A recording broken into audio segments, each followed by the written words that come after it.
Thank you, Terry, and thanks for the introduction. So I'm going to, and hello everybody, and thank you for coming. So I'm going to share my screen. In case there are any real experts on Christian theology, you might not like everything you hear tonight, although personally, I don't think there's anything offensive in it. It's really just about trying to understand the difficult language that appears in these spiritual texts. So Geoffrey Hodson who's I'm going to be quoting from extensively. He says, many difficulties arising from a literal reading of the Bible disappear if portions are regarded as allegorical. He says, these sacred writings may contain a literal meaning, but the secret is to find the inner or higher meaning. Now, I'll go into this in more depth during the talk, but he says such study is important because it alters the brain. So just by studying these things, they're difficult. We can't expect them to be easy. We have to work if we want spiritual knowledge. So it alters the brain, this sort of study, and enables it to receive higher perception and intuition. And I think it would be true to say that without doing that, you don't get it. I mean, even if you don't seem to have done it in this lifetime, you must have done it somehow. But then you get the higher perception and intuition. And as we'll see later, you build on that. So now I have to say this because, in case anyone says it to me, especially in the writings of Maurice Nicoll, he uses the word man extensively. Now, he lived some time ago in the days when people used man and it meant men, women, everybody. So please don't be offended. I can't change the text that I'm going to be quoting from. So if he says man, I'm going to be quoting it. So these sacred writings, yes, and I was just going to end with, this talk will include an examination of the teachings of the Theosophist Geoffrey Hodson and Fourth Way teacher Maurice Nicoll.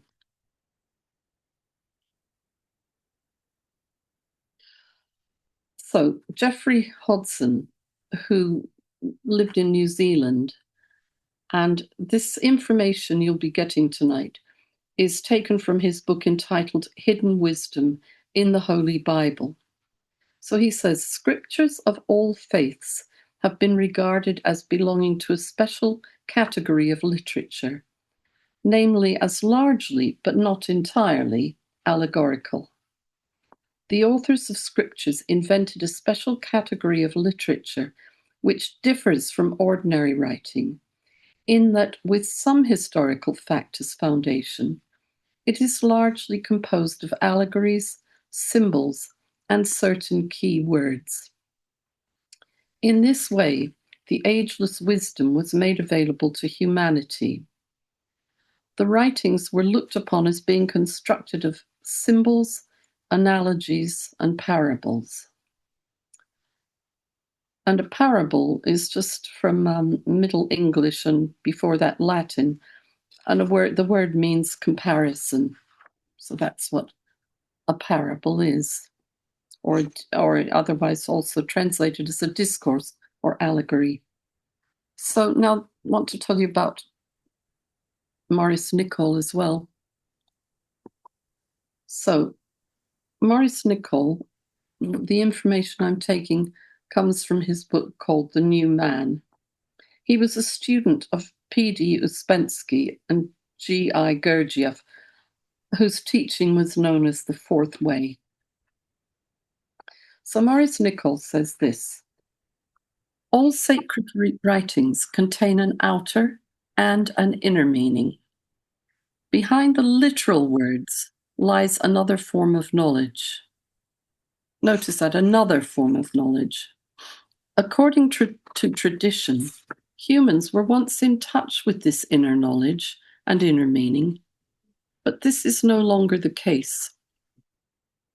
There are many stories in the Bible which convey an inner meaning that is quite different from the literal sense of the words. And in the Gospels, the parable is used in this way. Taken literally, they seem to refer to vineyards, householders, stewards, spendthrift sons, oil, water, and wine, to seeds and sowers, etc., and soil, etc., which is their literal level of meaning. Taken only at this level, both the Old and New Testaments are full not only of contradictions, but of cruel and repulsive meaning. And I like to quote here that when my son was, well, after he'd studied religious knowledge, or whatever it would have been called then at A level, he said, you'd have to conclude from the New Testament that God was a psychopath, because if it's read literally, that is what it sounds like.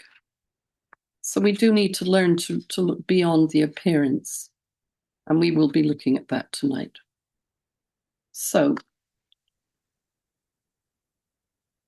the language of parables is difficult to understand, as is in general the language of all sacred and esoteric writings, including the secret doctrine.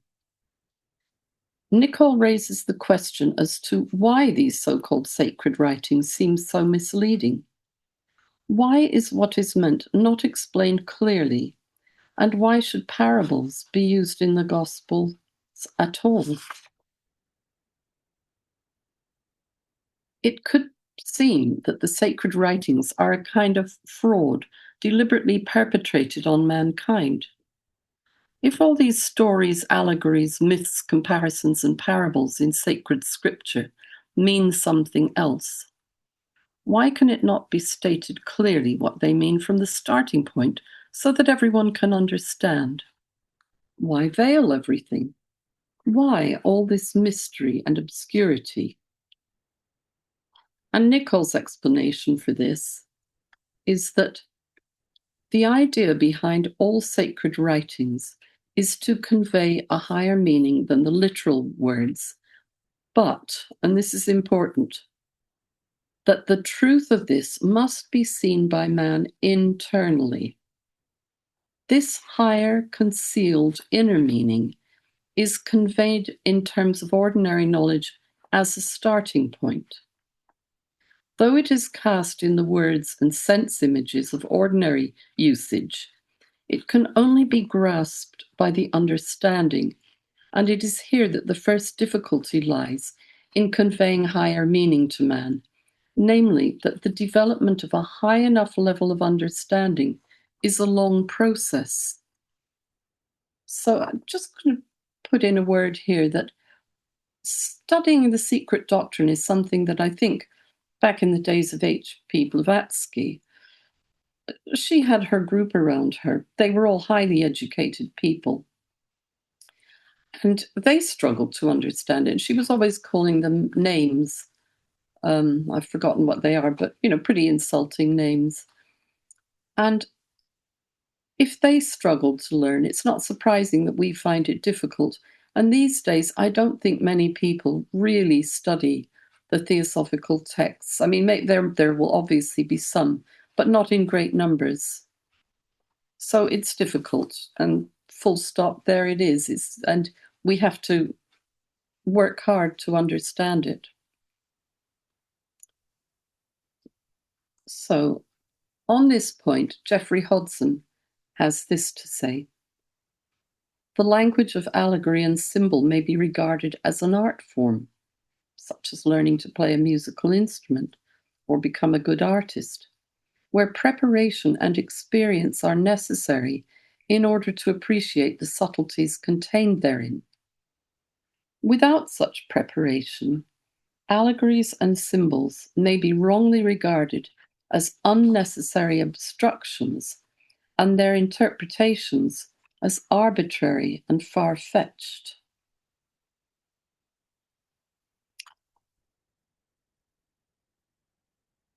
Maurice Nicoll says, a person's literal level of understanding is not necessarily equal to grasping inner meaning. If one were told spiritual truths directly, one may well not understand.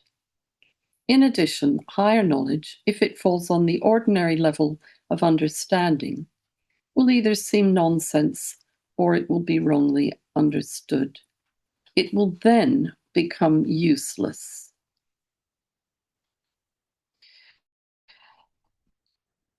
The parables have an ordinary meaning whose object is to give higher meaning in terms of lower meaning, such that one can think for oneself or not.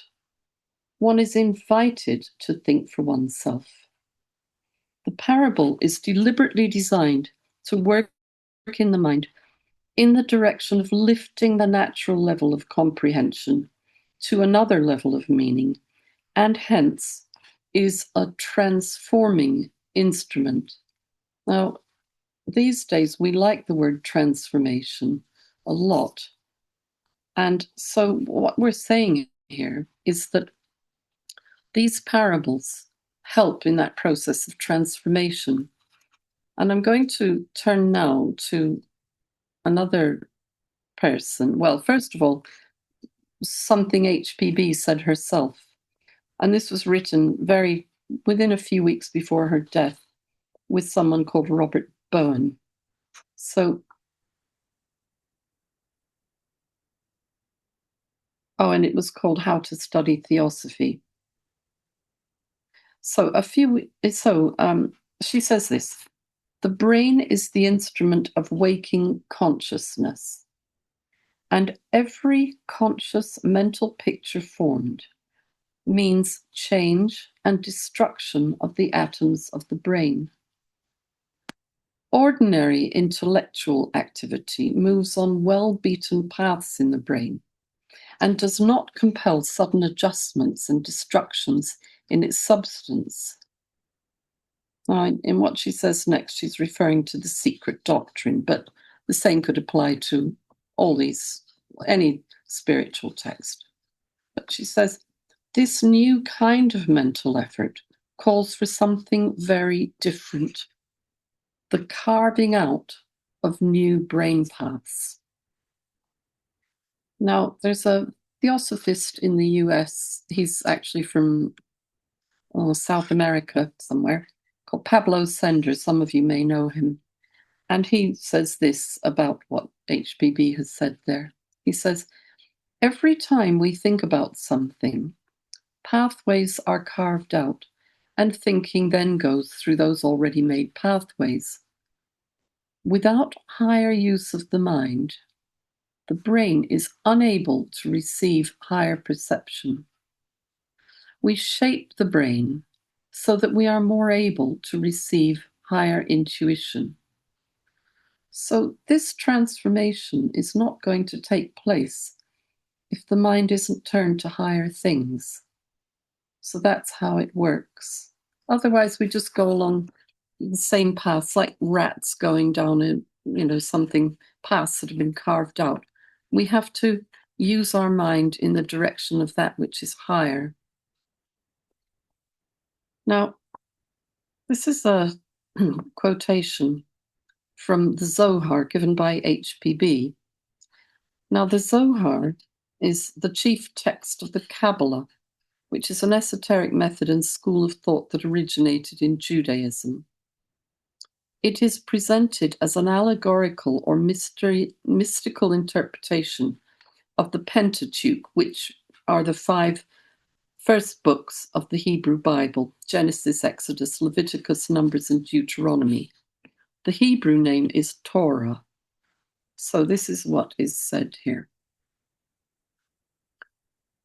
Woe to the man who sees in the Torah only simple recitals and ordinary words.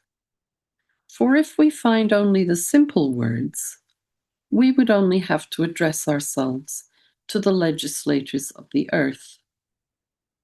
But it is not so. Each word of the Torah contains an elevated meaning and a sublime mystery. The recitals of the Torah are the vestments of the Torah.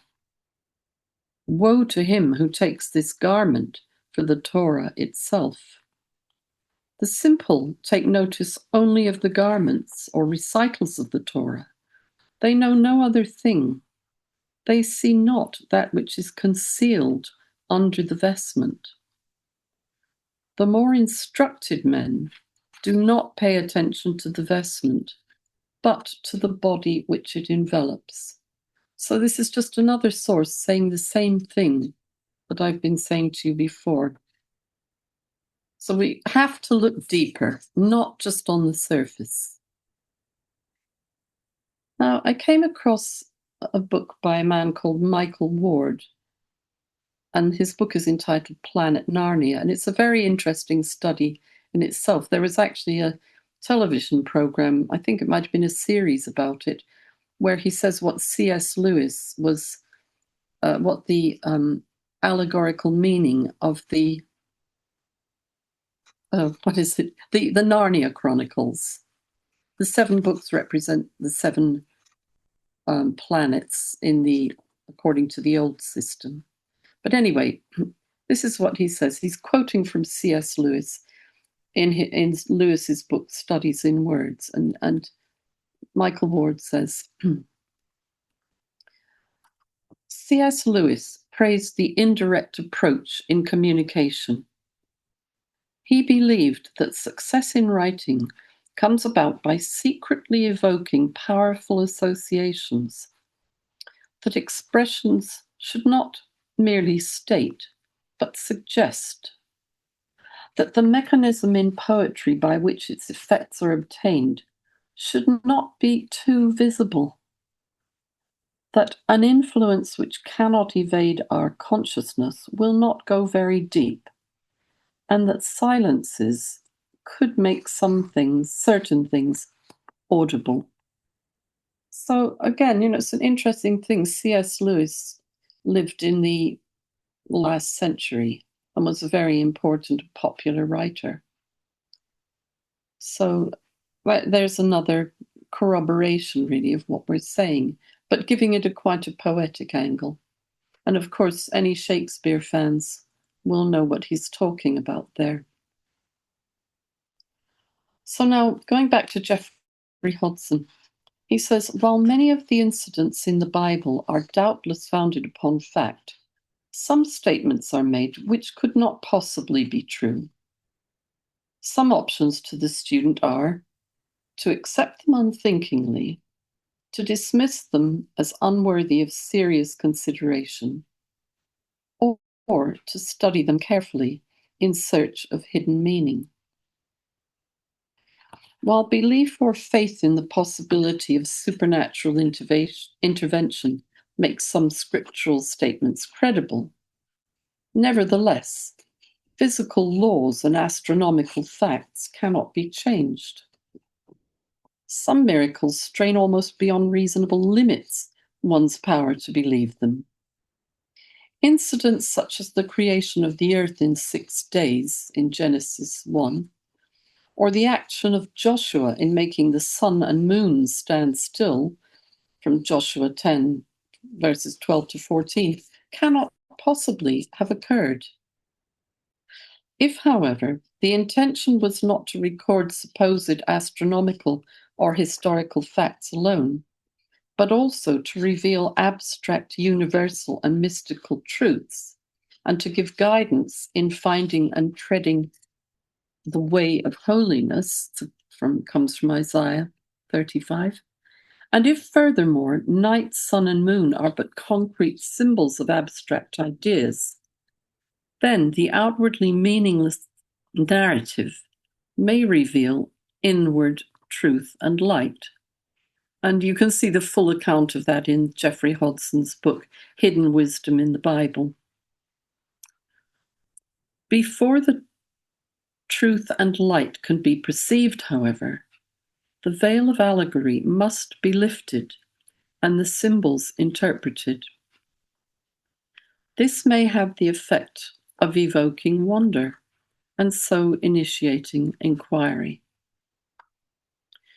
So Geoffrey Hodson suggests a solution to this problem. He says, Most, if not all, of the difficulties disappear if one assumes, as has already been mentioned, that the author's intention was less to record history than to describe mystical and psychological conditions and experiences.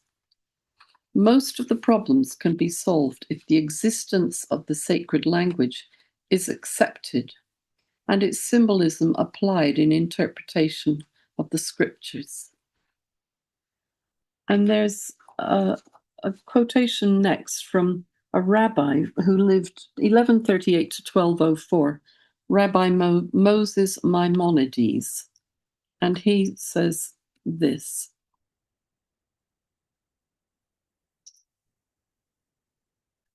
"Every time you find in our books a tale, the reality of which seems impossible, a story which is repugnant both to reason and common sense, then be sure that that tale contains a profound allegory veiling a deeply mysterious truth. And the greater the absurdity of the letter, the deeper the wisdom of the spirit." So that's going back over 1,000 years that someone was saying that. He's an interesting character, Rabbi Maimonides. So now I'm going to go into details about the interpretation of allegories with particular parables. Not all parables, in fact, there's a little bit from earlier than that, Old Testament. But I do have to say that writers, people like students, esoteric students like Geoffrey Hodson and Maurice Nicoll, they are giving their view on what these concepts are meaning. I'm only putting it in front of you because to me they made sense. But we all have to think for ourselves, and now and then you might think, I'm not sure I quite agree with that. But it just opens your mind to the possibility of looking at these things in a different way. And I think that's really the value of this. And also looking at other stories from the Bible and see what you think, if you can work out for yourself what they might mean. So, anyway, I'll now go into these, and I'm going to start with the miracles of healing. So, this is from Geoffrey Hodson. Well, he's not saying this, in fact, this is me, but I'll be quoting from him. "There are two stories in which people seem to receive healing from Jesus out of turn, so to speak, by which I mean that they get around or ahead of the crowd and seem to receive special treatment." Now, I mean, I must admit, when I used to read these, I didn't like it. I thought, well, that's selfish. But listen on and let's see what these people, such as Geoffrey Hodson, have to say. So one is told in Mark 5:22 to 34, and concerns a woman who has been suffering from an issue of blood 12 years, who is part of a large crowd of people trying to get near to Jesus as he is on his way to heal a little girl on the point of death. She had spent all her money on physicians, but none had been able to heal her, and her condition had only grown worse. When she sees that she cannot get near to Jesus due to the large pressing crowd, known as a throng, following him, she joins them and reaches out and touches the hem of his garment. She says, "If I may touch but his clothes, I shall be whole." And she is immediately healed. I'm sure a lot of you must be familiar with that story. So an important element here is what the throng represents. According to Geoffrey Hodson, the throng in her way symbolizes attributes, this is in herself, such as impurity, cruelty, unkindness, selfishness, and self-indulgence, which come between us and our higher nature, highest nature. Eventually, these must go. But in the meantime, if we reach upwards we may touch the fringe of the divine consciousness within us, as symbolized by the hem of the garment. So, my comment on this is that the woman is at a high enough level that she has overcome the obstacles to her higher nature. It is not that she's pushed her way through to Jesus, but that she was in a state of readiness such that the obstacles did not prevent her from touching divine consciousness and thus to receive the healing. So the important thing is that this, that she's at that higher level of readiness and hence receives the healing. Now, the following strange story has similarities inasmuch as there is a crowd or throng, here called the press, in Jesus' way, and the person seems to have to cheat by getting ahead of everyone else to get close enough to receive healing.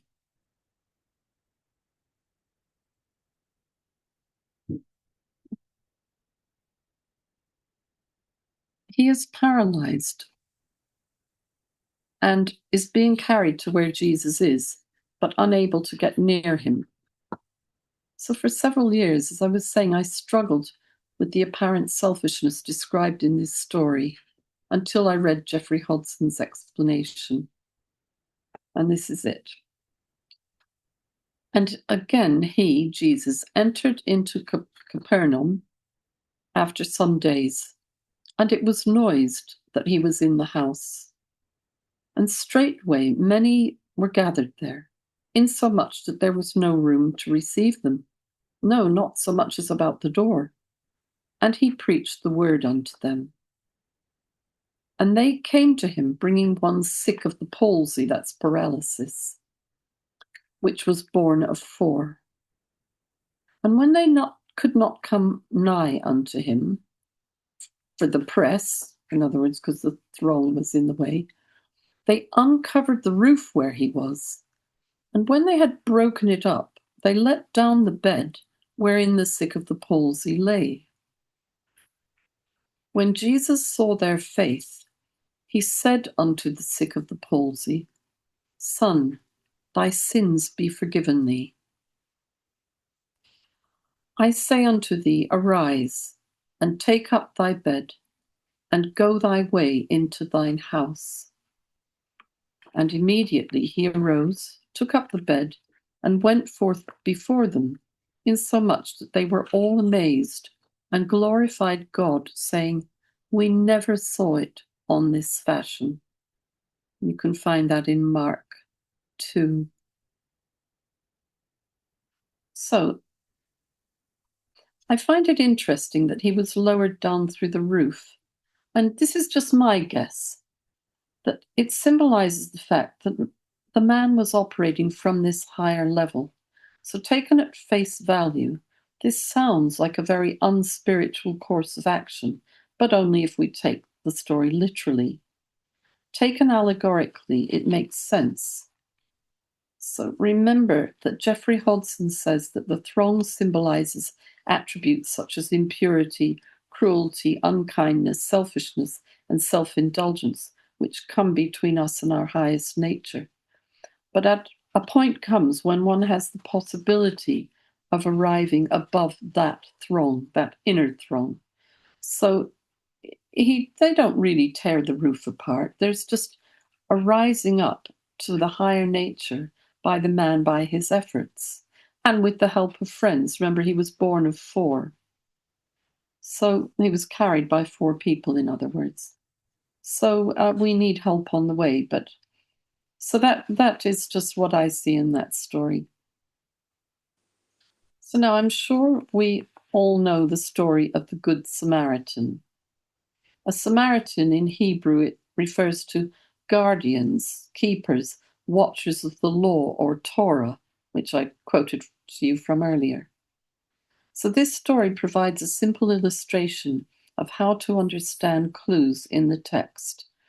And I'm going to point out now, look out for the importance of the word down. Very simple word that would slip by unnoticed, but in relation to the man traveling from Jerusalem to Jericho, as well as those who would not help the man when he needed them. So this is the story.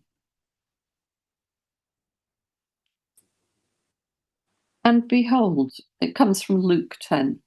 And behold, a certain lawyer stood up and tempted him, saying, Master, what shall I do to inherit eternal life? He said unto him, What is written in the law? How readest thou?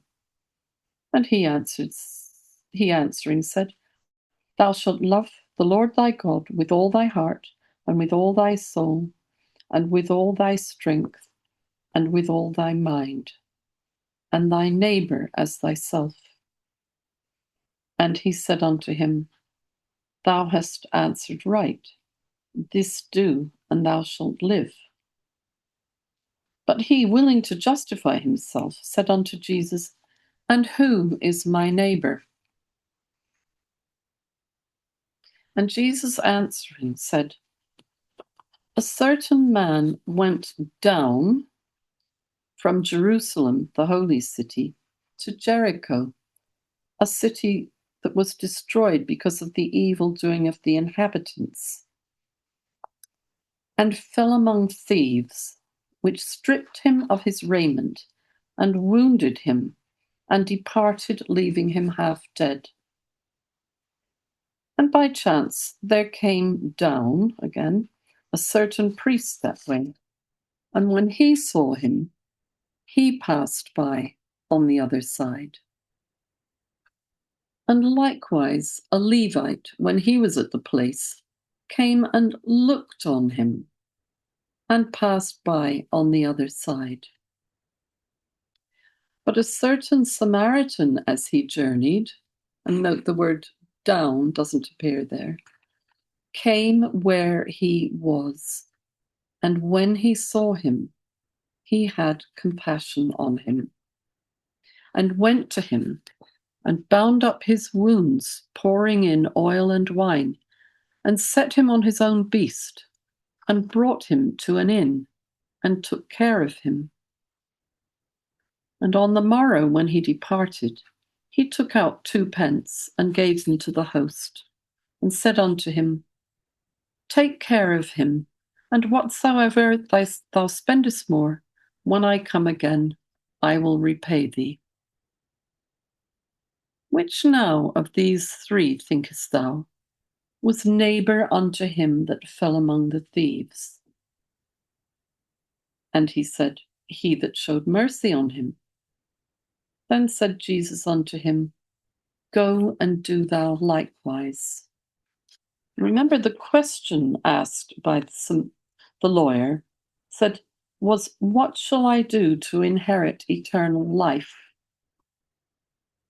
And Jesus answers with this story, this parable. And so the answer is that you show compassion, mercy, care for others. So he's telling him how you gain the kingdom of heaven. And in fact, the last 2 weeks ago, we had a talk by Bart O'Toole, my brother, in fact, and his talk was all about service, the necessity of service. So, note that those who did not stop to help the man saw and looked upon him. This sounds as if their hearts were hardened. There are probably many other significant references in this parable. The oil and wine poured into the wounds, the fact that the Samaritan put the man on his own beast, the phrase as he journeyed, which must be in the opposite direction to all the other words. In other words, he was on the evolutionary path.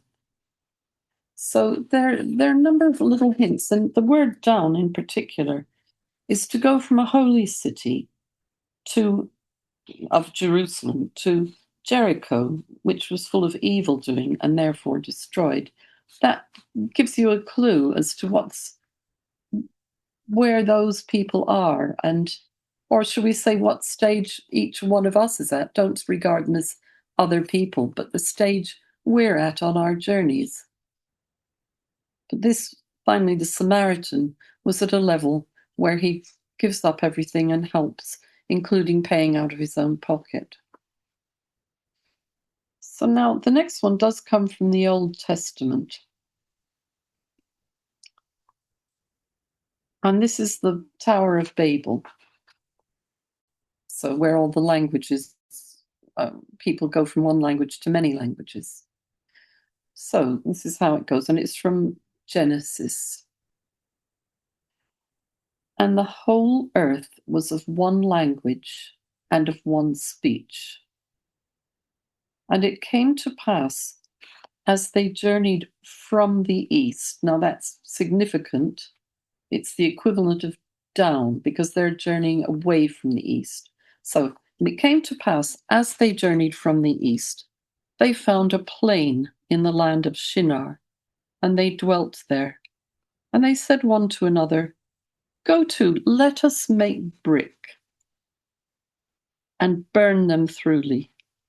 And they had brick for stone, and slime they had for mortar. And they said, "Go to, let us build us a city and a tower, whose top may reach unto heaven, and let us make a name, lest we be scattered abroad upon the face of the whole earth." And the Lord came down to see the city and the tower, which the children of men builded. And the Lord said, "Behold, the people is one, and they have all one language. And this they begin to do. And now nothing will be restrained from them, which they have imagined to do. Go to, let us go down, and there confound their language, that they may not understand one another's speech." So the Lord scattered them abroad from thence upon the face of all the earth, and they left off to build the city. Therefore is the name of it called Babel, because the Lord did there confound the language of all the earth, and from thence did the Lord scatter them abroad upon the face of all the earth. Now, this is a very strange story if we take it literally, but if you know the symbolism in it, I think you'll find it most interesting.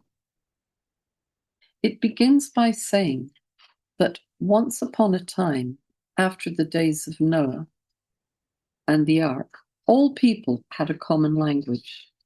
So it's the quote, "and the whole earth was of one language and of one speech." Perhaps this symbolizes a state of unity and brotherhood. Then it is said that they, the sons of Noah, journeyed from the east. So the east represents, in the ancient language of parables, the source of esoteric knowledge. Hence, they made a symbolic movement away from this knowledge. They came to a plain, that is, they came down to a lower level and began to think of building a tower to reach heaven. That is, they began to think that they could of themselves do something apart from the knowledge they had gained from the East. So they had already descended from the East, and now they had gone even lower. The account continues. And they had brick for stone, and slime they had for mortar. Now, you could read those words and just think, well, it's just what's the significance of that? But in the esoteric language, these things matter. So,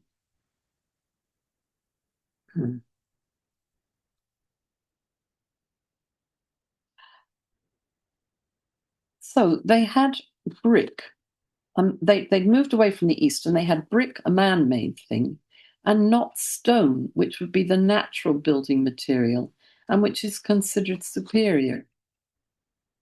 I mean, even today, buildings of stone are considered to be, well, better. Stone is better. And of course, stone is not man-made, it's God-given. So it goes on, and they said, "Go to, let us build us a city and a tower, whose top may reach unto heaven, and let us make us a name. So they begin to build a tower. That is, they thought they could reach to the highest level, here called heaven, out of their own ideas and thoughts. Heaven means a higher level of man, and earth means ordinary man, the natural man. They began to build for themselves, but notice it is expressly said that they not only had bricks for stone, but instead of mortar, a mixture of sand, cement, lime, and water. They had slime. And according to the dictionary, this is a moist, soft, and slippery substance typically regarded as repulsive, possibly mud. So, in other words, they are doing that which is unnatural. They're trying to get into heaven by a means which will not allow them to enter. So there's a lot of symbolism in there, and including even talking about bricks and slime, which you might not even think about. So Maurice Nicoll says, we cannot reach a higher level unless we come into possession of the knowledge that can lead us to it. That is why the tower was a failure. It looks as if God scattered the people out of jealousy, but one must look deeper to understand this language. The people were at fault, not God. Maurice Nicoll says that we can understand if an engineer makes some part of an engine that is wrongly measured or of the wrong material. His engine will be no good. This is not God punishing. The people in the Babel story tried to raise themselves by making a tower out of brick and slime in place of stone and mortar. And God said, in effect, this cannot be. So now I'm going on to the New Testament. We're looking at what Maurice Nicoll calls the kingdom of heaven. The term the kingdom of heaven is often used in the Gospels, and it's important to know what is being referred to here. Maurice Nicoll has that to say on this subject.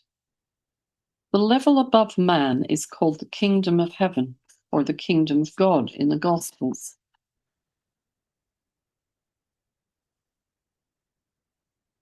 It has many other names in different writings. In the Gospels, it is said that the kingdom of heaven is within.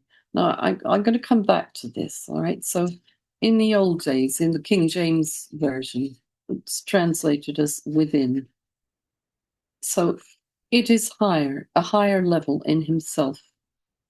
If everyone operated from this place in themselves, the whole earth would take a step up in evolution. And this is an interesting claim by Maurice Nicoll. But this step can only be taken by an individual man. Note that man can reach a higher level in himself and yet live the life on this earth. The last point is important because it emphasizes that living the life of this earth, as Nicoll puts it, is not incompatible with the mind operating from a higher level. So I'm just going to say something about the word within, because it's translated by modern translators as among. Now, this changes the meaning when it says the kingdom of heaven is within us. It then is referring to Jesus being among them.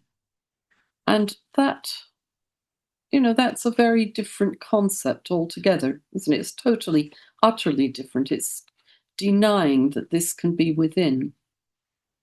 So all the writings of the mystics and esoteric teachings, as well as ancient Indian sacred texts, theosophy, etc., would say that the divine, heaven, is within each person. The kingdom of heaven is the highest state of evolution attainable by man. To reach a new state of himself, a man must change internally. He must become a new man. And that's the title of Maurice Nicoll's book, The New Man. The kingdom of heaven is internal. It is a state that can be reached by a man internally through inner change.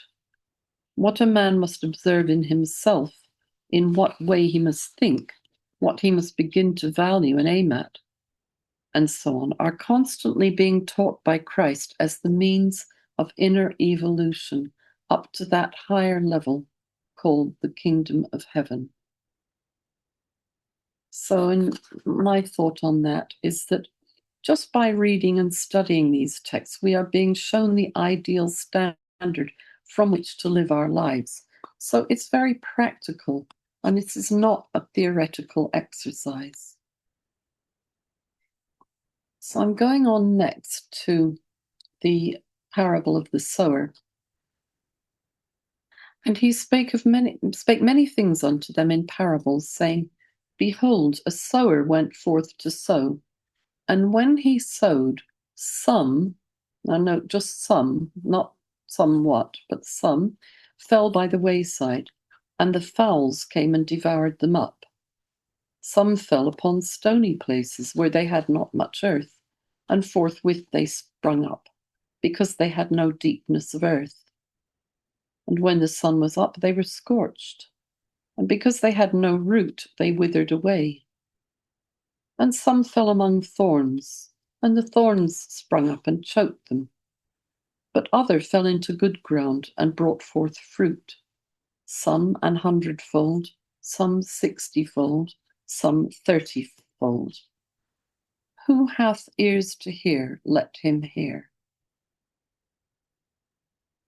So that's a well-known parable, and I think probably no one imagines we're talking about a farmer going and planting seed. It's got a much higher meaning than that. But Maurice Nicoll does make the point very strongly about what it means.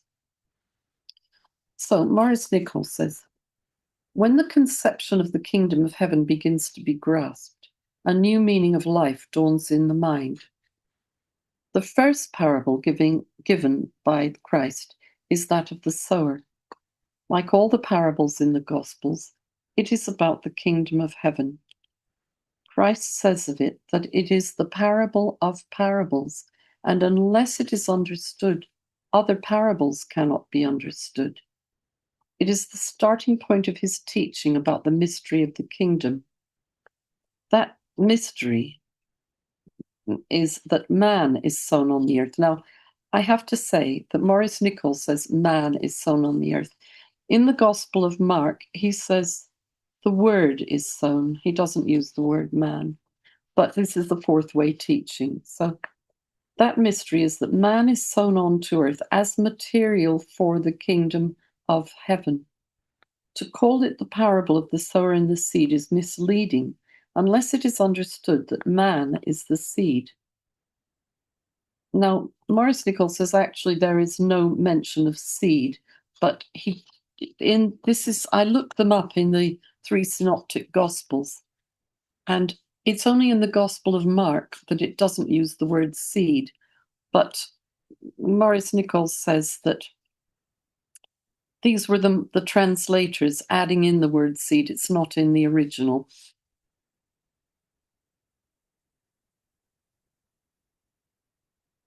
So in Matthew, it is said in the Greek, behold, the sower went forth to sow, and some fell by the wayside. Sorry, I just told you this. The word seed is added in the English translation so that it reads, behold, the sower went forth to sow, and some seeds fell by the wayside. What is really meant? What did the sower sow? And he says he sowed men. Okay, and as I said, men are sown on earth, according to the fourth way teaching, as material for the kingdom of heaven. Some fall by the wayside, some on rocky ground, some among thorns, and some on good soil. It is only those in the last class that are capable of undergoing that inner evolution that brings them to the level of the kingdom. And Maurice Nicoll says it is plain that men are meant, because in his private explanation in the parable to his disciples, Christ said, when anyone heareth the word of the kingdom and understandeth it not, then cometh the evil one and snatcheth away that which has been sown in his heart.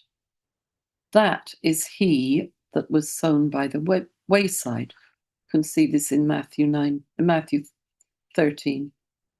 And he goes on to speak of he that was sown on rocky ground, and he that was sown among thorns, and he that was sown upon the good ground. In the light of the kingdom of heaven, then, humanity on earth is, and this is what Maurice Nicoll says, an experiment in inner evolution. And I would say the theosophical equivalent of this is what's known as the obligatory pilgrimage. So we all go through these phases, and the idea is to reach the final stage, that of the man who brought forth fruit, some 100-fold, some 60-fold, some 30-fold. But as long as fruit is being brought forth, in the service of humanity, that is, then it's useful. In the psychological, this is Maurice Nicoll, teaching of the Gospels, a man is not taken as what he appears to be, but as what he most deeply is. This is one reason why Christ attacked the Pharisees. So the Pharisees are what we're going to look at now. For they were only interested in appearances. Now I'm emphasizing they, but I'll read on. They appeared to be good, just, religious, and so on. In attacking the Pharisees, he was attacking that side of a man that pretends, that keeps up appearances for the sake of outer merit, fear, or praise. The man who is in himself, perhaps even rotten. The psychological meaning of the Pharisees refers not to certain people who lived long ago, but to oneself now, to the Pharisee in oneself, to the insincere person in oneself. So not someone else, that person over there, but in oneself, who of course cannot receive any real and genuine psychological teaching without turning it into an occasion for merit, praise, and award. So I think the concept of the Pharisee is really an important one to keep in mind. But in all these things, the illustrations might sound as if they're about other people, but it's all designed to make us look within ourselves.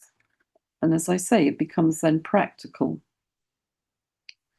So let us now try to see why Christ attacked the Pharisees so mercilessly, and from this realize what the Pharisees mean in regard to the possibility of inner evolution. To evolve, a man must move inwardly and see what he is doing. To move in an inner direction is to move towards a higher level. We can understand something of the meaning and nature of moving inwards towards the kingdom of heaven, which is within, if we realize what stands in the way. What can prevent a man from moving inwards?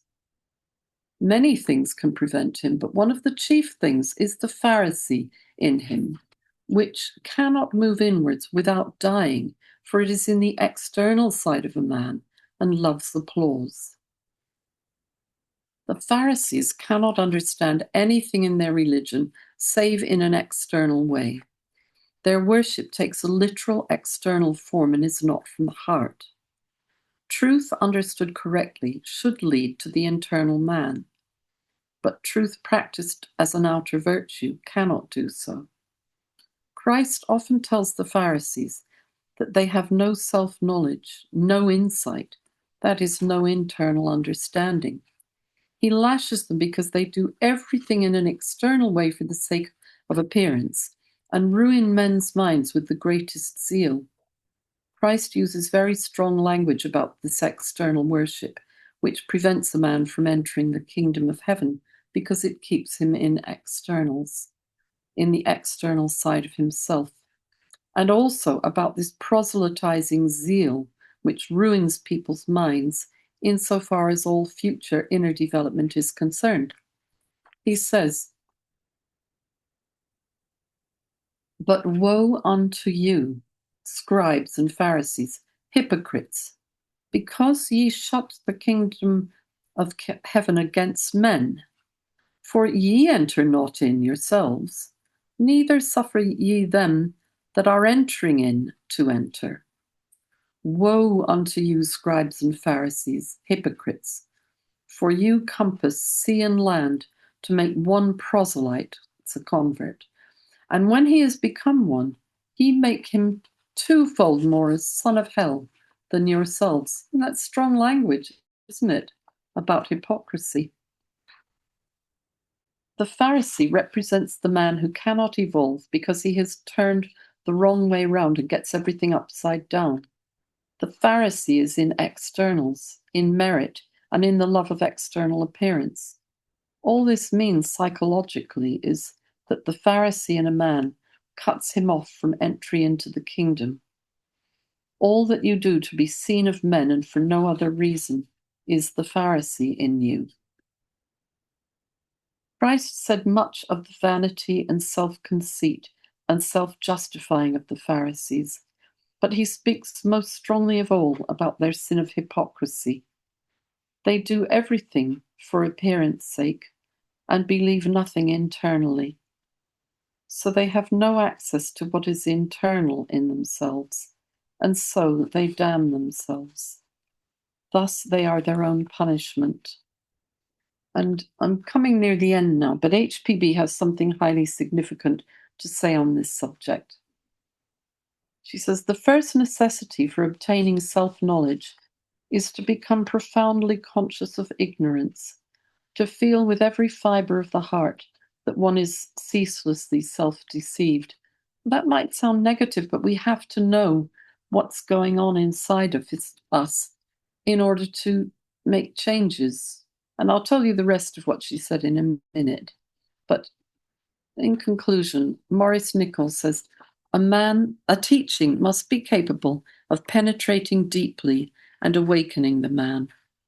If a true teaching about the meaning of inner evolution falls solely on the outer side of man, it will be useless or be destroyed, trampled underfoot, as Jesus says. Neither cast your pearls before swine, lest they trample them under their feet, from Matthew 6. Under means the outer, lower side of a man, which only believes what the senses show him, the side of the mind which touches the earth as do the feet. This side cannot receive the teaching of inner evolution because it is turned outwards and not inwards. So, sorry I had to rush a bit at the end there to get it all done in time, but I hope this talk has given you some interesting and inspiring explanations of some stories from the Bible, but more importantly, a reason for studying all allegorical stories in a new way. There is a great deal of interesting material in both of the books from which I have quoted extensively, and I recommend, if you're interested in this, taking your study further by referring to those books. Even if you find different explanations elsewhere or come up with others of your own, at least I hope that you can see that the study's worth pursuing and its own reward. And just think about all those new brain paths. So I'll end with giving the full quotation that I started just now from H.P. Blavatsky on self-knowledge. So that's the first one I read. The first necessity for obtaining self-knowledge is to become profoundly conscious of ignorance, to feel with every fibre of the heart that one is ceaselessly self-deceived. The second requisite is the still deeper conviction that such knowledge, such intuitive and certain knowledge, can be obtained by effort. The third and most important is an indomitable determination to obtain and face that knowledge. So facing the truth about ourselves isn't so easy, is it? But that's what we have to do. And she goes on, self-knowledge of this kind is unattainable by what men usually call self-analysis. It is not reached by reasoning or any brain process, for it is the awakening to consciousness of the divine nature of man. To obtain this knowledge is a greater achievement than to command the elements or to know the future.